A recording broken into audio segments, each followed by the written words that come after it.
I'm Robin. I'm co-founder of Madereal. Madereal is a modern healthy snack brand centered on the belief of personal nutrition, balance, and wholesomeness. So we produce very natural, wholesome snacks here in Singapore. They're all handmade in the kitchen here, and we have recently expanded to Hong Kong as well. So now we're both in Singapore and Hong Kong. Greatest motivation, I think a lot of people tend to talk about like a person or a certain purpose or a certain cause that they have. And I've thought very long and hard about this question. So I'm always asked this question as well. I think my motivation is that at the core, I love solving problems. You know, I love thinking about new ideas. You know, I love thinking about like how can we do things better? How can we do things differently? How can we essentially overcome this challenge? It can be any challenge at all. What I've realized is that I thought that I always had to be this one thing or one industry or one issue that I wanted to do. But then over time I realized that no, you know, like what I love is, and what motivates me is really that process, you know, that satisfaction and fulfillment I derive from being able to solve problems.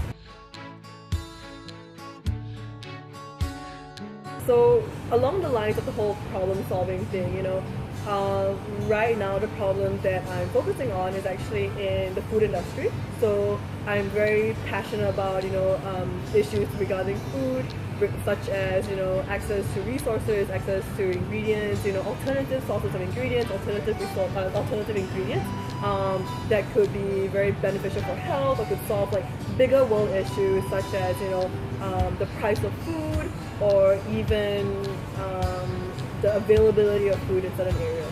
So for example, you know, like your microgreen protein, you would have like insect protein or even like petri dish grown protein. You know, I think all these very innovative and creative ways to solve the food problem. I think that's essentially the change I want to create in this world right now.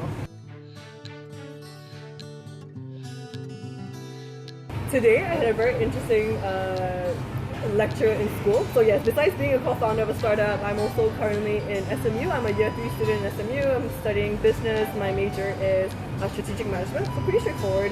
So I had a really interesting lecture today, and the guest lecturer said this line, you know, where he was like, you know, a lot of times your entrepreneurs, they set out to do business, to do startups, you know, but what they don't expect is to end up in moderate success. You know, as entrepreneurs, we're very optimistic people. We aim for the stars, we aim for Mars, we think like, yes, you know, we're gonna get there. But what we don't realize is that 90% of the time, you know, and you know, we always think that like either we get to Mars or we like don't leave Earth at all, right? But what we don't realize is that 90% of the time we just kind of end up in this moderate success. And this term we use, moderate success, it really kind of hit me hard. And I realized that, yeah, you know, it's true. I was always waiting for that sign of like whether or not we made it or we failed, you know, but in reality there's no clear definition. So, and that kind of caused a lot of distress for myself because I'm just like, oh, so is the startup doing well or not? You know, do I shut it down? Do I keep pushing? You know, like what do I really do? And while I wanted to keep pushing, I also didn't want to kind of like end up in this zombie startup where we're not really creating any impact, we're not creating any change, you know, we're just doing it for the sake of doing it because of a sunk cost fallacy, right? So I think the piece of advice I would give to my younger self before I started would be that to expect ending up in moderate success, because having the expectation, you know, we know that yes, you know, perhaps moderate success might not be that bad of a thing. You know, in reality, sure, it gives me a little bit of pocket money income, you know, it's very sustainable, it's very stable, it runs on itself, you know, with very minimal input. But at the same time, you know, it you can't really call it a wild success, but neither can you call it a failure. So I think that disparity between your expectations and reality, you know, can be a very detrimental, can be kind of my downfall. So if I had managed my expectations a little bit better, and it might have been a little bit, it might have been an easier time for me as well. So yeah.